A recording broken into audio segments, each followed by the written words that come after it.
Greetings. I'm Diana, or Lighthawk. What is life really like on other planets and spheres? From the messages I have received in being in touch with the Galactics, as well as the ultradimensional angelic type beings, I have seen appearances, statue, even personalities, lifestyles, culture, healing, and ceremonial practices of these beings and races. It is really inspirational and uplifting to know that many of the star races are evolved and on the ascending path. And also, they are peaceful and direct when reaching out. So I witnessed star beings and their craft at a very early age. It was in one of the national forests in the east, near my grandfather's cabin, when I was very young. We were driving home at night after an excursion on a country road with spotlighting deer. We had turned into a very wooded area and had shut off the spotlight, as well as starting to drive more slowly to avoid hitting any nighttime animals. Off to our left, we saw a very bright light, non-natural looking, coming from an area that had a lot of downed trees. So my grandfather pulled into this space in front of some large logs that were laying on the ground. We heard a whirling noise, and the light was rotating and getting brighter. I jumped out of the car and went closer to a small clearing where I saw like a small medium-sized silver ship, non-human type ship. And it was spherical, but a bit elongated. So there was a female being that had an otherworldly countenance to her, with a sparkling long dress and a thick belt. She seemed to be directing a sensing type machine that hovered off the ground about 3 to 4 feet and was circling around. She had sparkling eyes and shiny dark hair. There was also a male being walking around the ship and checking things out. The female being was communicating telepathically, and I got the impression of Andromeda at that time, and the time seemed to stand still.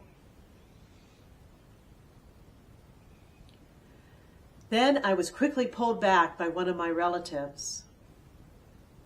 But you know, this incident stuck with me throughout my childhood, and I remained sensitive and cosmically minded.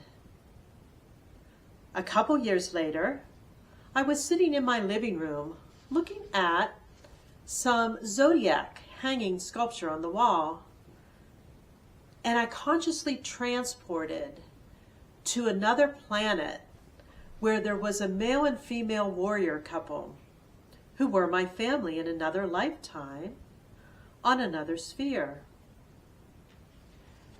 They seemed to be just wanting to check in with me and were relaying mutual support, however, remaining neutral in their emotions.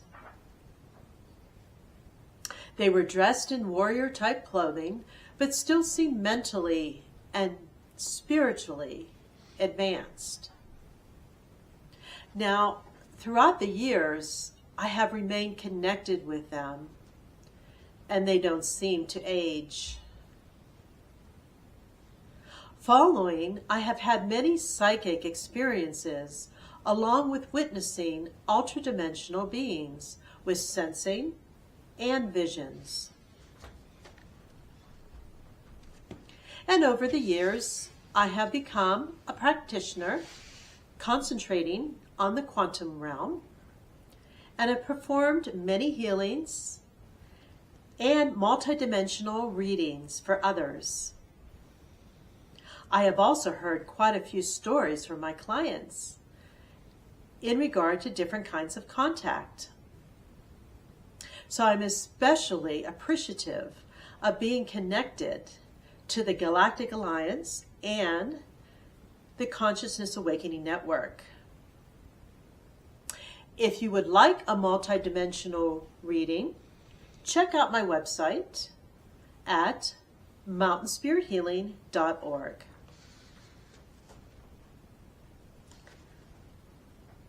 So lately, I connect with star beings in my meditations or when I am camping under the stars on very clear western nights. Now, they always appear content to sense me and are usually in groups of 3. However, one being will stand out and introduce him or herself, and it is usually a female. They are very light, and some even seem to emanate light. They're usually about 5'3" to 5'8", the adults, and have the characteristic larger eyes and sculpted faces. Their skin is usually on the white side, with some even being almost transparent. The more human-looking beings are more muscular, with long, thick hair. But the other beings that I see are bald, the male and females, and very slender with long arms. They appear in sparkling suits or long, white, shiny dresses, sometimes blue robes. Most that present themselves are either Andromedan or Arcturian-like, but also some are Pleiadian or Sirian, which in turn have more human-type features and lifestyles. However, still so much more peaceful and advanced than our races. I also have connected with a few mixed races. You know, there are some patterns, of course, or consistencies in the star being's way of life, and also in when and how I connect with them. So I can usually sense the Pleiadians or the Sirians when I am contemplating or out in nature. Sometimes when I am doing ceremony, then I really feel the presence of the Sirians. They are in simple warrior type clothing, looks like leather, but it's a lighter, different material. And they live close to the elements, but also have a natural way of controlling the elements if they need to. They have more formed work groups more than other star races to explore places on their planet and other planets, and also to supervise some mining of precious metals, and also especially gathering of crystals and large crystals. Their meditation gatherings are like the Tibetans, and their ceremonies are similar to some of the Egyptian ceremonies of long ago.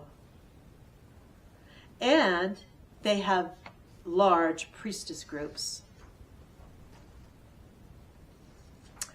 So, as you can imagine, drums, bells, and gongs are often used quite a bit. There is a type of bread that they eat or consume that is infused with energy and their vital nutritional substances. There is also a highly vibrating drink, a liquid, that is used especially on their journeys. This is similar to the liquid drink that other star nations drink. In some of those races that especially look Arcturian and are more evolved, only drink the highly vibrating liquid that I call star juice. The Arcturian-looking beings I found were in the 5th and 6th dimension. They had the classic larger heads with refined faces and large blue or green eyes. And both the male and females are bald and have slender necks. They are slim, very slim, with long arms, and usually wear glittering suits or the long, white, shiny dresses that I mentioned. Now, one race called the Delisar live in groups of 3 to 5, usually, in small white domes that are built into the landscapes. I didn't see much flora or fauna or trees, but everything was infused with a high vibration and a lot of very bright meadows. They lived mostly a natural lifestyle, but also had strong light technology to use if needed. They hardly ever sleep. However, they're able to remain positive and neutral. They, just like many star nations, visit their cosmic temples a couple times a week. These are even larger domes and have large windows and door openings. There is another race that I have visited with recently from the Tri-Star system and the planet Bluesep and the sparkling city or town of Joulay. They appear to be another very evolved race, but part Pleiadian, part Syrian. They are more human-looking with long blondish white hair and hazel blue-green eyes. They are about 5'7" to 5'9", so a bit taller than the Arcturian races, and wearing flowing white and blue robes. They have put much value into sacred space, simple ceremonies, and energy-infused temples that are white and pinkish and are prominent on the landscapes. Their healing space or chamber that is connected to the temple is in a separate building but near, and there are many liquid streams or canals running through. The top floor of the temple, the main temple, has a sacred fire container that never goes out. Each one of their dwellings also have their own altars and are environmentally and naturally immersed in the landscape. They evolve around beauty, refinement, and vibration. When they intend and concentrate on those, their everyday life and culture automatically are harmonious. So now I'm going to read an excerpt from one of their messages I received from one of those star nations, and it sums everything up as follows. Every universe, solar system, and planet have a different vibration, form, and concentration. There are planets where they live simply by meditating, eating lotus blossoms, and drinking the sparkling drinks. And, of course, harvesting lots of crystals. They are content and at peace. Even though they are also in an outer universe, they don't feel far from home or the source. There is not a lot of negative drama like on Earth, and there is an uncontained free will. So, quote, they have said or relayed to me, "You earthlings are such creative and beautiful creatures, but your world is a constant back and forth, yin and yang, black and white, positive and negative, light and dark.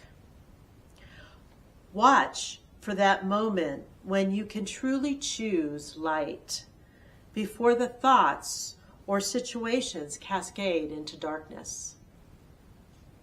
Then we will all be connected more profoundly.